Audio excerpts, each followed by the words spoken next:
Election act کے تحت جو سب سے تعجب والی بات ہے، جب الیکشن اناؤنس ہوتا ہے اور جب کانسٹیٹیوئنسی کی ڈی لمیٹیشنز اناؤنس ہوتی ہیں، تب آپ نئے جورسڈکشنز کریٹ نہیں کر سکتے. تو آج انہوں نے مثال ایک نیا ضلع کریٹ کیا ہے. تو جون میں جب یہ شیڈیول اناؤنس ہوا تھا تو لوگوں نے فارمز بھرے ہیں، نامینیشنز اپنی بھری ہیں، ان کو ابھی صرف سمبل الاٹ ہونا ہے. تو آج جب آپ نے ضلع بنا دیا تو وہ سارا پروسیس کہاں جائے گا؟ کیا اسی پروسیس پہ پھر سے الیکشن ہوں گے؟ کیا الیکشن کمیشن پھر سے ڈی نوٹیفائی کرے گا اور پھر سے نامینیشنز لوگ فل کریں گے ایک نئے ضلع کے لیے؟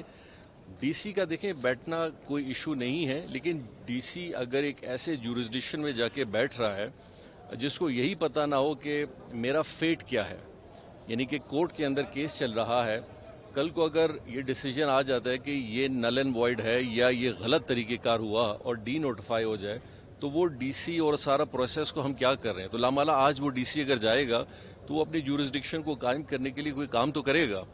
اب وہ کہاں سے کرے گا؟ وہ اکیلا آدمی تو کچھ نہیں کر سکتا ہے. اب ریونیو ڈپارٹمنٹ اس ڈی سی کی سنے یا موجودہ ڈی سی کی بات سنے. تو ان ساری چیزوں کو مد نظر رکھتے ہوئے میں یہ محسوس کرتا ہوں اور ایکسپیکٹ بھی کرتا ہوں آنریبل ہائی کورٹ سے کہ اس پہ ایک کمیٹی بنائی جائے اور جتنی بھی کمزوریاں ہیں ان کو ہائی لائٹ کیا جائے. اور ساتھ میں ایکسپیکٹ کروں گا، کیونکہ سو موٹو ایکشن سپریم کورٹ کے جورسڈکشن میں ہے، کہ چیف جسٹس پاکستان بلوچستان کے نیو اضلاع بنانے کے میکانزم پہ گورنمنٹ کو اگر یہ ڈائریکشن جایا جائے کہ وہ لیگل لیجسلیشن اس پہ کیوں نہیں کر رہی. آج آپ پنجاب یا سندھ یا کے پی میں چلے جائیں، وہاں نئے ضلع اس طرح نہیں بنتے. وہاں باقاعدہ ریونیو ڈپارٹمنٹ، باقی جتنے بھی ڈپارٹمنٹس ہیں، بجٹنگ، یہ سارا اپنا ایک پروپوزل بناتے ہیں، پھر جا کے ضلع بنتا ہے. ہمارے یہاں بڑا آسانی سے ایک نقشے پہ ہم ایک لائن لگا دیتے ہیں، تو وہ ساری چیزیں ادھر اور کوئی چیزیں ادھر ہم کر دیتے ہیں، جس سے لوگوں میں عدم اعتماد پیدا ہوتا ہے، ٹرسٹ کا ڈیفیسٹ پیدا ہوتا ہے. لیکن میں بہت ہوپ فل ہوں کہ انشاءاللہ چیف جسٹس بلوچستان جب انشاءاللہ موقع دیں گے، میں اپنے سارے موقف کو ان کے سامنے رکھوں گا. سر قدوس صاحب نے کوئی یقین دہانی کرائی ہے کہ نوٹیفکیشن واپس لیا جا رہا ہے؟ آپ سے ملاقاتیں بھی ہوئی؟ نہیں جی، میں نے اس سلسلے میں ان سے میری کوئی بات نہیں ہوئی. چونکہ اب یہ پروسیس نہ صرف کابینہ سے منظور ہوا، پھر گورنر بلوچستان نے اس کا ایک نوٹیفیکیشن بھی گیزیٹر کے تھرو میرے خیال نکالا ہے. اس کے ابھی دو طریقے ہیں، یا تو آنریبل کورٹ کا ڈیسیجن آئے گا یا کابینہ جو ہے بلوچستان کی، اگر وہ چاہے تو وہ اس کو ایجنڈا رکھ کے ڈی نوٹیفائی کر سکتی ہے. یہ پھر کابینہ کا ایک فیصلہ ہوگا اگر وہ کرنا چاہیں. جان صاحب، اوورآل سچویشن یہ ہے، یا تو آپ نے کافی ڈیٹیل سے بتا دیا کیس کے حوالے سے. وزیر اعلیٰ بلوچستان قدوس بزنجو صاحب کے ساتھ آپ کے کافی اختلاف تھے، سڈن ایک ملاقات میں سب چیزیں ختم ہو گئی. کون سی ایسی جادو کی چھڑی تھی جو انہوں نے گھمائی، اور وہ جو آپ الزامات لگاتے تھے کیا وہ نل اینڈ وائڈ ہو گئی؟ دیکھیں، قدوس بزنجو صاحب کو میں آج سے نہیں جانتا. ان کے جو والد تھے اور ان کے بھی بزرگ تھے، ہمارا ایک بڑا پرانا تعلق رہا ہے.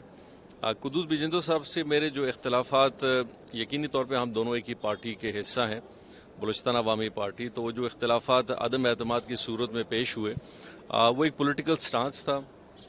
ہماری پارٹی کا ایک موقف آیا اور وہ کچھ ممبران یہ سمجھ رہے تھے کہ ہم موجودہ سیٹ اپ کا حصہ نہیں بن سکتے.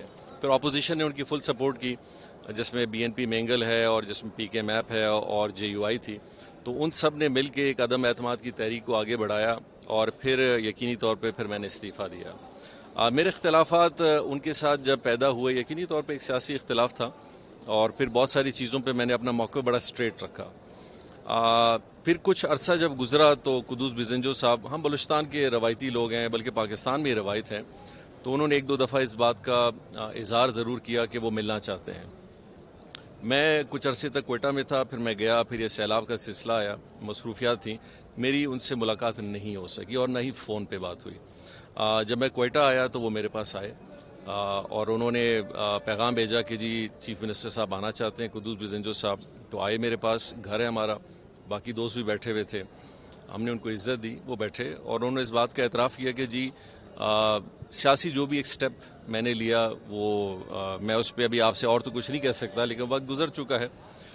لیکن میں نے ان کو پھر بعد میں پریس کانفرنس میں بھی یہ کہا میں نے کہا میں نے پہلے بھی کیا تھا اور آج بھی کروں گا. میں نہیں چاہتا کہ بلوچستان کے اندر کوئی بھی ایسا سلسلہ ہو جہاں گورننس خراب ہو. دیکھیں ہم نے بھی 3.5 سال یہاں کام کیا, کل بھی بلوچستان سے ہم وابستہ ہیں, تو کوئی بھی ایسا کام ہوگا جو بلوچستان کو کمزور کرے گا اس کا ایفیکٹ مجھ پہ بھی آئے گا اور ہم سب پہ آئے گا.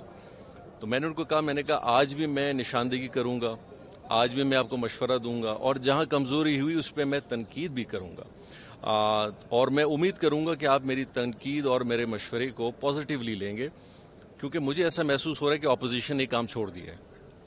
اسمبلی کے اندر آپ نے اپوزیشن کے بلوچستان کے پبلک کے کیا گریونسز آج ختم ہو گئے ہیں, کہ آج بلوچستان خوشحال ہو گیا ہے, کہ آج بلوچستان کے اندر لوگ ایک بہت اچھی زندگی گزار رہے ہیں جہاں سب کچھ 100% ٹھیک ہے. تو یہ ایک بہت بڑا سوال ہے, اور میرا خیال اس کا جواب آئے گا بالکل نہیں. اور میرا خیال جب جوڈیشری کے حوالے سے بھی جب جوڈیشل کاؤنسل میں قاضی صاحب نے یہ سوال کیا تھا تو جوڈیشری نے خود اعتراف کیا تھا کہ جی لوگ ہم سے مطمئن نہیں ہیں. تو حکومتوں سے بھی لوگ اگر مطمئن نہیں ہیں اور جوڈیشری سے بھی لوگ محسوس کرتے ہیں مطمئن نہیں ہیں, جس پہ قاضی صاحب نے کہا تھا کہ ہمیں ایف ملا ہے, تو میں کہتا ہوں کہ یہاں بھی سچویشن ایسی ہے کہ پاکستان میں بھی لوگوں کے حالات ٹھیک نہیں ہیں. لیکن اب وہ آواز کون اٹھائے گا؟ میں تو اسمبلی میں نہیں دیکھ رہا, تو مجبوراً ہمیں کبھی کبھی وہ آواز اٹھانی پڑتی ہے, اور یہ فیور میں جائے گی انشاءاللہ اس گورنمنٹ کے, کہ دیکھیں کبھی کبھی بہت ساری ایسی چیزیں ہیں جو آپ کو پتہ نہیں چلتی ہیں جب آپ حکومت کر رہے ہوتے ہیں, لیکن اپوزیشن جب ان چیزوں کو سینسٹائز کرتی ہے تو آپ فوری اس کی طرف جاتے ہیں اور ان مسائل کو حل کرتے ہیں. لیکن اگر خاموشی کا ماحول ہو تو پھر یہ سائلنٹ خاموشی اور خطرناک ہوتی ہے. اور میرا خیال قدوس بزنجو صاحب میری اس بات سے تھوڑا سا اشارہ سمجھ گئے ہوں گے کہ جب اپوزیشن خاموش ہو تو آپ سمجھیں کہ معاملہ کچھ ٹھیک نہیں ہے. تو میں امید کروں گا, اپوزیشن سے بھی میری ریکویسٹ ہوگی, ٹھیک ہے آپ کے تعلقات بلوچستان میں ہم نے سب نے ایک ہو کے آگے چلنا ہے, پلیز اپنا اسمبلی کے اندر جو اپوزیشن کا رول ہے اس کو قائم رکھیں تاکہ چیزیں آئیڈینٹیفائی ہوں اور بلوچستان کی بہتری کے لیے ہوں. تھینک یو جی, بہت بہت شکریہ.